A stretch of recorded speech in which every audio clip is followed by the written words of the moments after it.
Bom, agora então, nós vimos as características, nós passamos então para a obra As Confissões.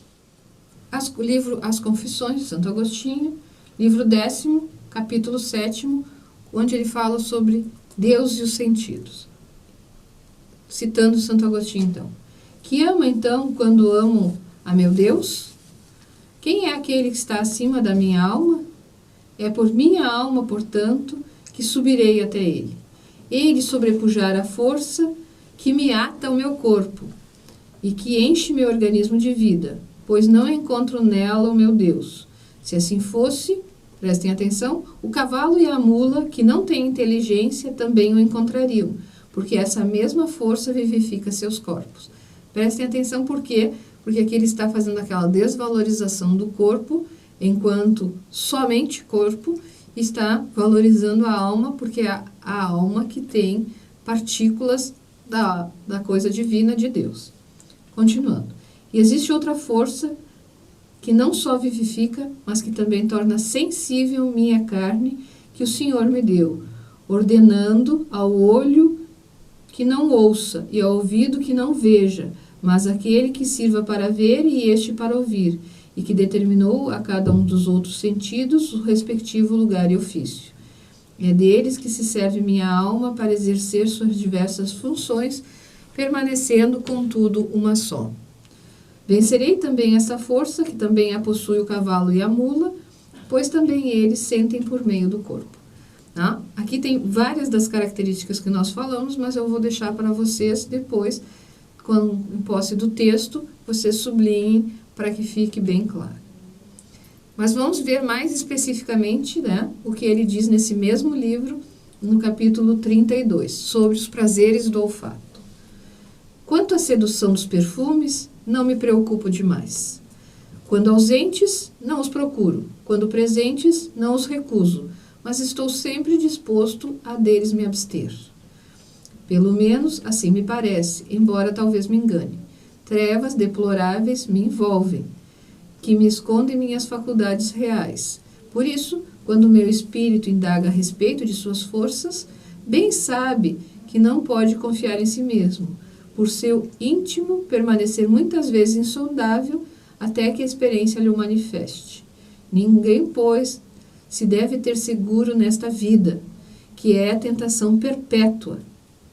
Pois como podemos nos tornar melhores, não aconteça de nos tornar piores. Nossa única esperança, nossa confiança, nossa firme promessa é tua misericórdia, ou seja, a misericórdia de Deus.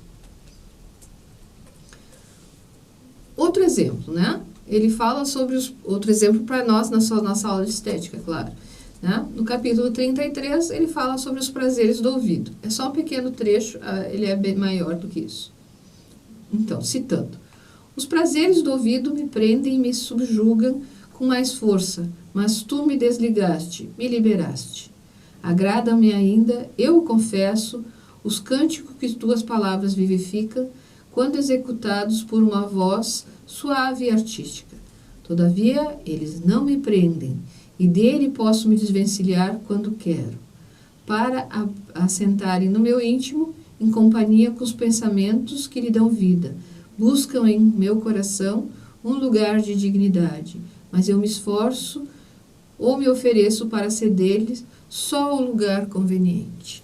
Vocês percebem como todas aquelas características que nós estudamos estão presentes aqui com clareza. E ele dá aquele tom poético que torna a leitura muito agradável.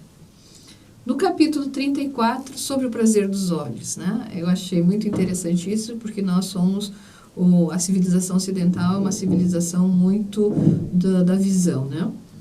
Então, cito. Resta ainda falar do prazer desses olhos carnais.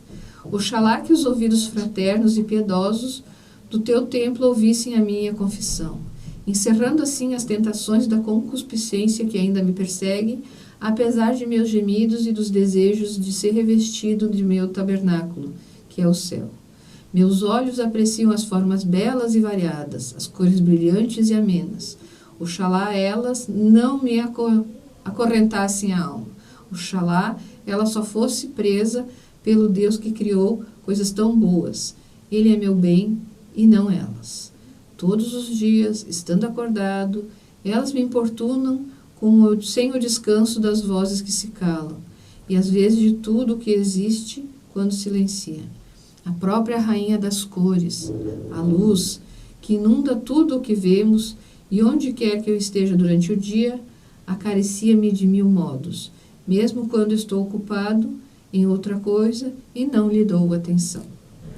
E ela se insinua tão fortemente que, se de repente me for tirada, a desejo, a procuro, e se sua ausência se prolonga, a alma se entristece. Então, bom, me parece que agora nós podemos passar, então, para o outro livro, não? E nós vamos trabalhar, então, o capítulo 3, sobre a luz.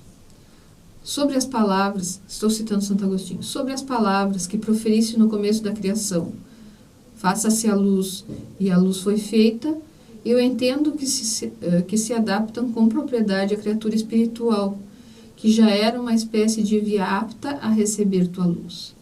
Mas assim como ela não tinha merecido de ti ser essa espécie de vida apta a receber a luz, do mesmo modo, uma vez criada, ela, como as demais formas, não mereceu de ti essa iluminação, porque sua informidade não te agradaria se não tivesse tornado luz. E isso não se contentando em existir, mas contemplando a luz que a iluminava, unindo-se intimamente a ela. Assim, ela devia a existência e o viver feliz apenas à tua graça, voltada por uma escolha feliz para o que não pode mudar, nem para o melhor, nem para o pior. Voltou-se para ti, que és o único que existes, e só o teu ser é simples, pois o viver e a felicidade são para ti a mesma coisa, porque és tua própria felicidade. Está falando de Deus, né? Bom, então, nesse momento, nós precisamos fazer uma paradinha para que vocês possam se dedicar a pensar um pouco, né, nessas coisas que nós estudamos, para que nós possamos, né, retornar com São Tomás de Aquino. A estética de São Tomás de Aquino. Passamos já uma porção de séculos, então nós vamos falar sobre as concepções de São Tomás de Aquino sobre a estética, e mais uma vez ele não dedica uma grande parte de sua obra, mas as suas concepções estão espalhadas em todos os seus escritos, que são, como você sabe, muito vastos. Mas vamos ver então o que Suassuna, né, naquele pequeno resumo que eu falava para vocês, expõe sobre São Tomás. Esse autor, ele diz que São Tomás difere tanto de Platão quanto de Aristóteles.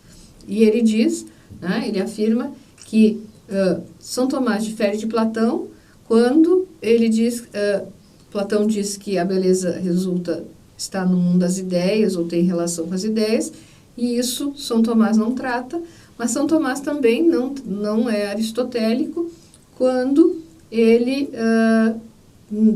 diz que a beleza estão nas características do objeto. Por isso é que muitos chamam a concepção estética de tomista, ou de São Tomás de Aquino, de objetiva, ou com objetividade.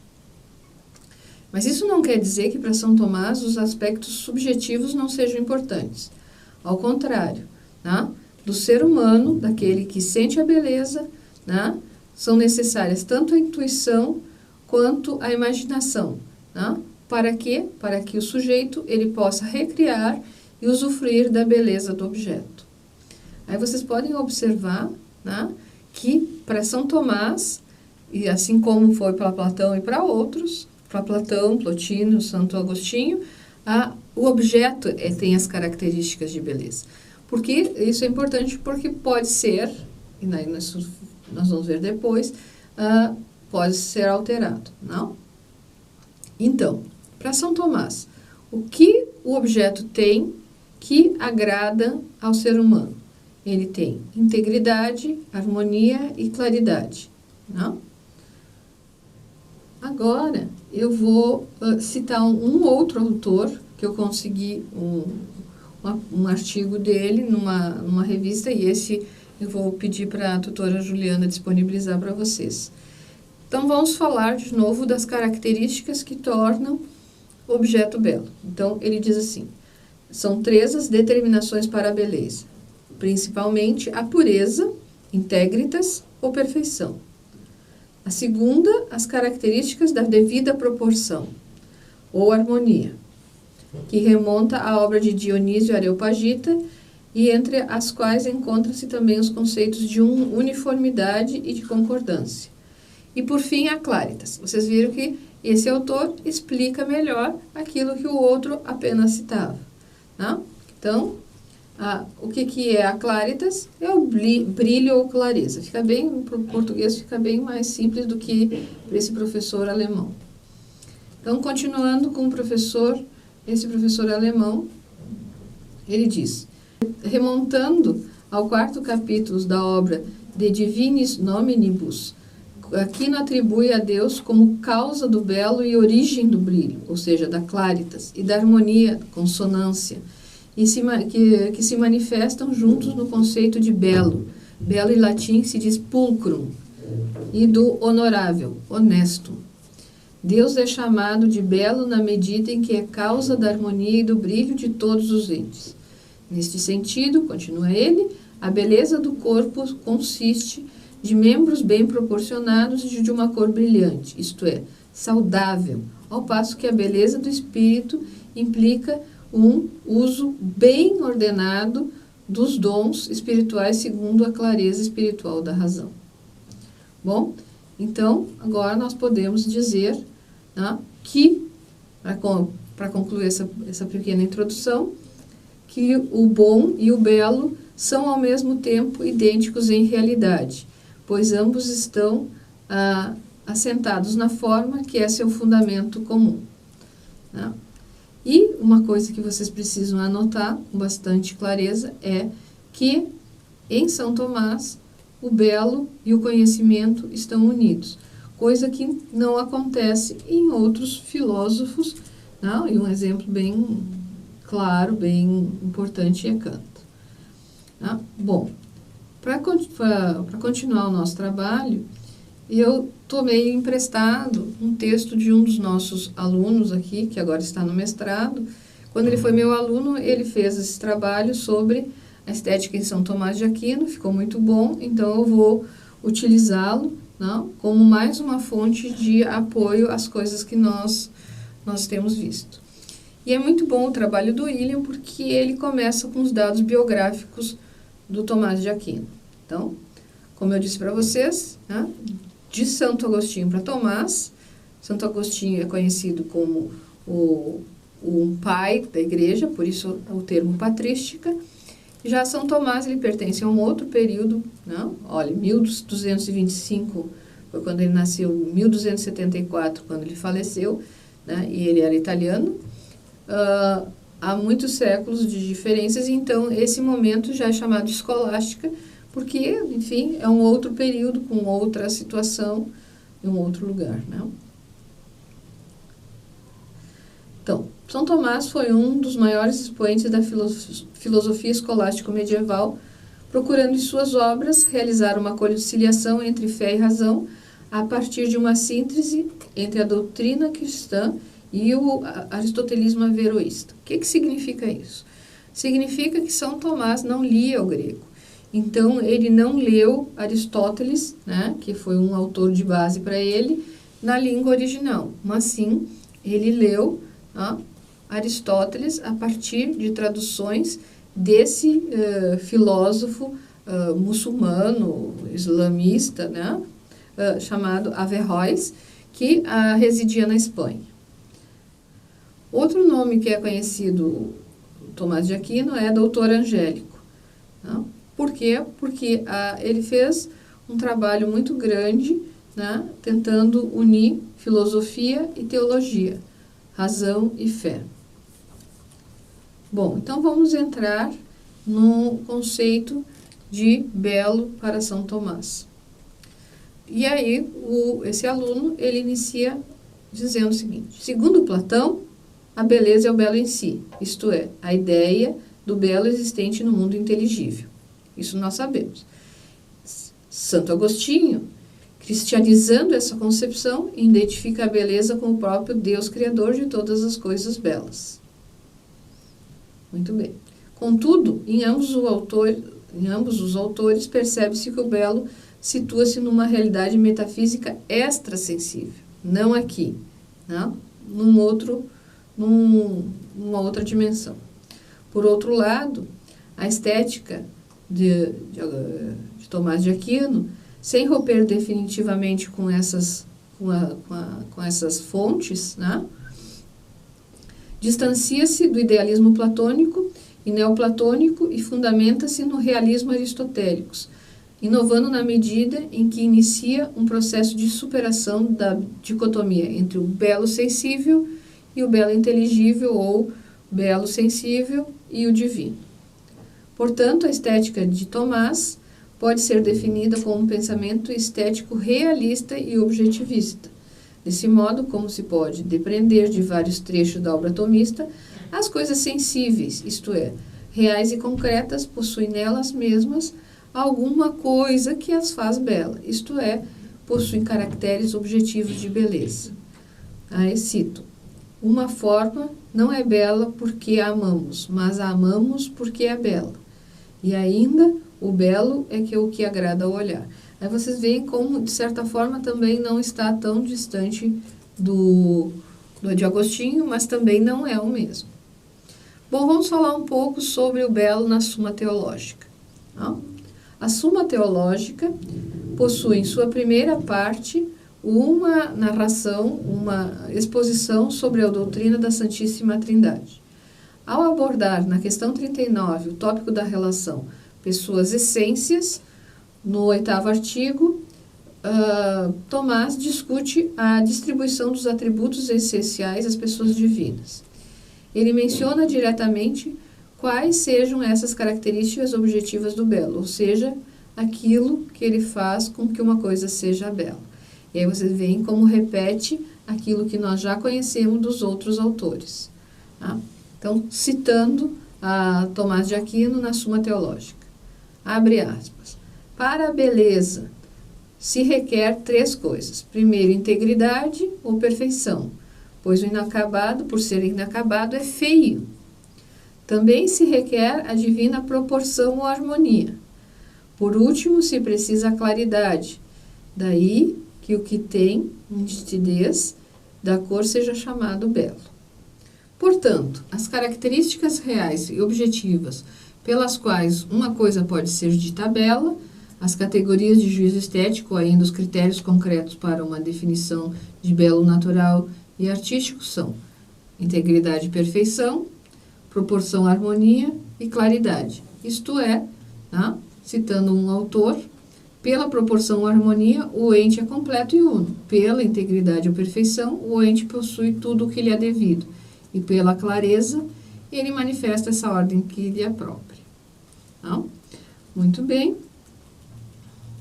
Vamos, então, junto com este aluno, que agora está no mestrado, esse mestrando, falar um pouco dessas 3 características para que nós aprofundemos o estudo disso. Começamos, então, pela integridade ou perfeição. A noção de integridade e perfeição, enquanto critério do belo, revela uma concepção segundo a qual o juízo sobre a beleza de um objeto é sempre regulado pelo conceito deste objeto, ou seja, envolve um julgamento sobre o grau de conformidade entre a coisa mesma e o seu conceito. Certo? Bom, então, a beleza, nesse sentido, é a conformidade entre o conceito de uma coisa e a coisa mesma. Quando existe alguma dicotomia entre a coisa mesma e seu conceito, a coisa mesma, de alguma forma, está inacabada, faltando-lhe, portanto, a integridade e a perfeição. Ou seja, uma coisa inacabada não é íntegra nem perfeita, então ela não é bela. No caso dos seres naturais, o termo regulador é a própria forma substancial da coisa.